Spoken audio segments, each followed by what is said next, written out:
What is the Young Offenders Act? It's legislation that aims to protect our community. It holds young people accountable for criminal actions. Anyone between the ages of 12 and 17 who is charged under the criminal code is covered under the Act. Imagine for a moment that your friend, we'll call him Josh, has decided to steal a CD.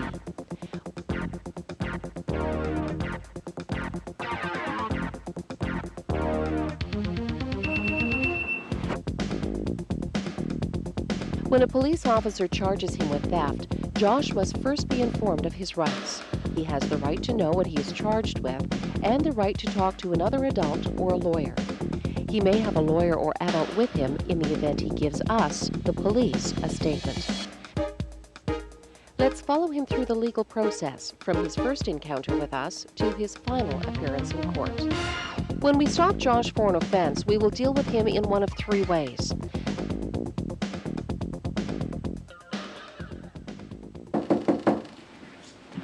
Hi, Mrs. Jones? Yes. Is this your son, Josh? Yes, it is. Can I come in and speak to you for a minute? The Young Offenders Act allows us to warn him and talk to his parents about what has happened, What are you saying now? charge him with an offense and possibly keep him in custody, or, if this is his first offense, he admits his guilt and no violence or weapons were involved, recommend alternative measures, ways of making him take responsibility for his actions without ending up with a criminal record. For an offense such as theft, alternative measures could involve completing an act of restitution, like apologizing to the victim. It won't happen again, so I'm really sorry. Working in the community.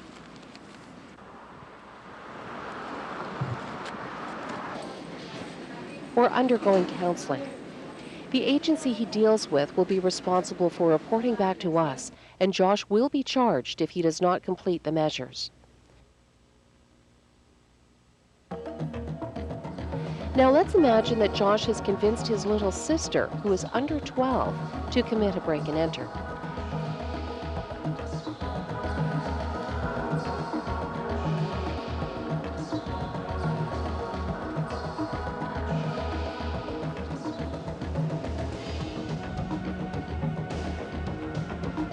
Because she is not covered under the Act, we could apprehend her, take her home, and talk to her parents, or go to social services.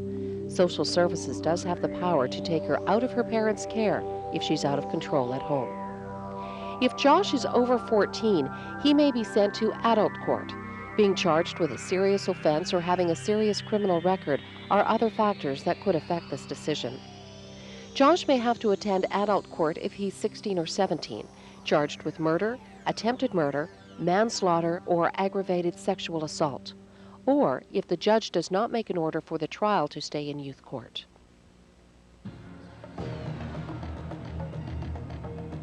In this crime scenario, Josh is committing a robbery and using violence against 2 victims. Alternative measures will not be an option for him. Once Josh is charged, he faces one of 2 consequences. He may be released until his first appearance, a scheduled appearance in court, or he may be taken into custody at a facility like Kilburn Hall, a modern detention center for young offenders. Here he'll be showered, deloused, and searched before he is locked in a cell. Offenders with behavior problems stay in a cell like this one, while others are assigned to a locked room. Josh may have to wait here for his bail hearing and first appearance. So if you have any questions and you need to talk to staff, or if you need to go to the bathroom, you have to knock on the door. You can only do that every hour and a half, otherwise there's consequences.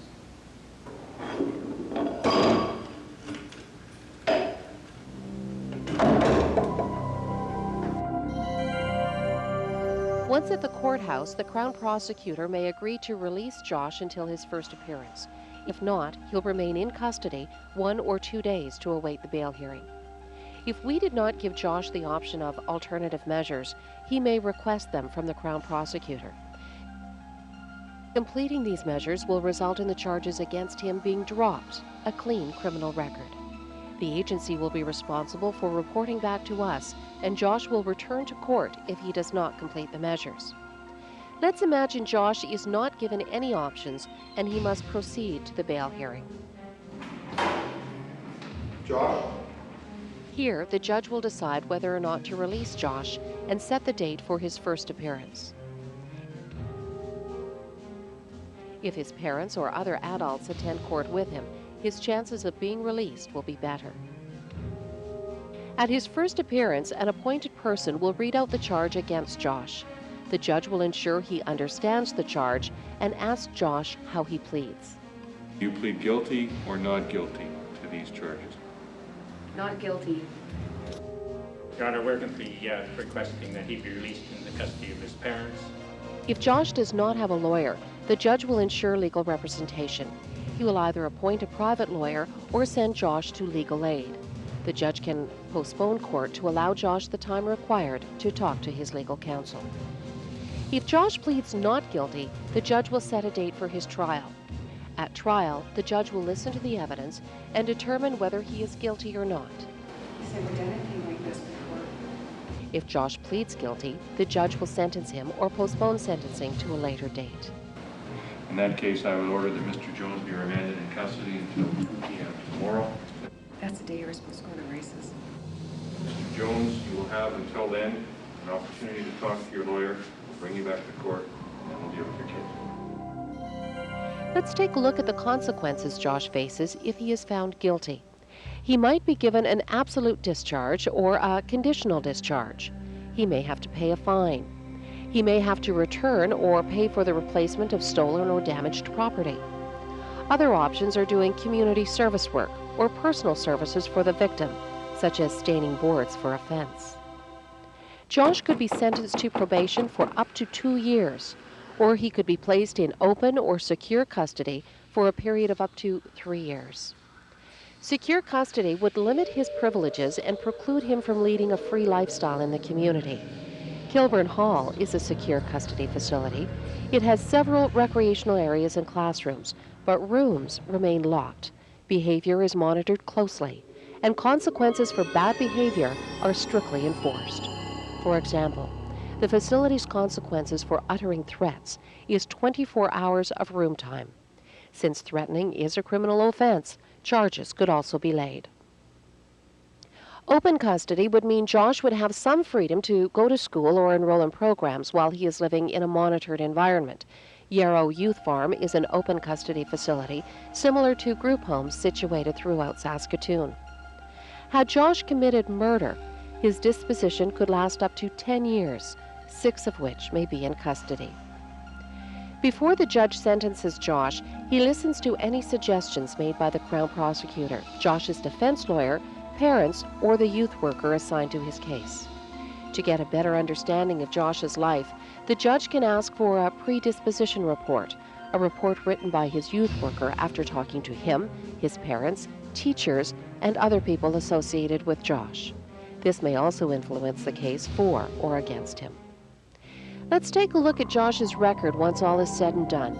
If he completes alternative measures or is found not guilty of an offense, his record will be clean. If he pleads guilty or is found guilty of an offense at trial, he will have a criminal record. This record will not automatically disappear after he turns 18.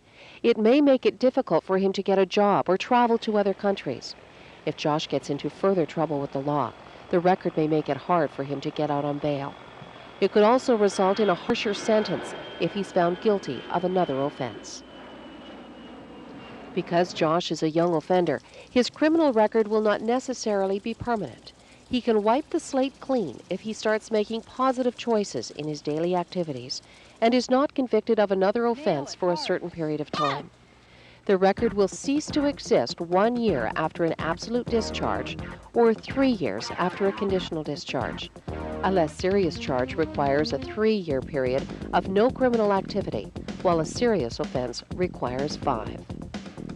The Young Offenders Act allows young people to perform acts of restitution for their crimes. There are no guarantees it will motivate a youth to opt for a crime-free lifestyle. In fact, the contrary can sometimes occur. One offense, one warning, one discharge can lead to another, a little more violent and a little more serious. Repeat offenders, ultimately adult criminals, all started small with their first offense, their first bail hearing, and their first appearance in court. The direction a young offender takes depends on the choices each individual makes. That choice is yours.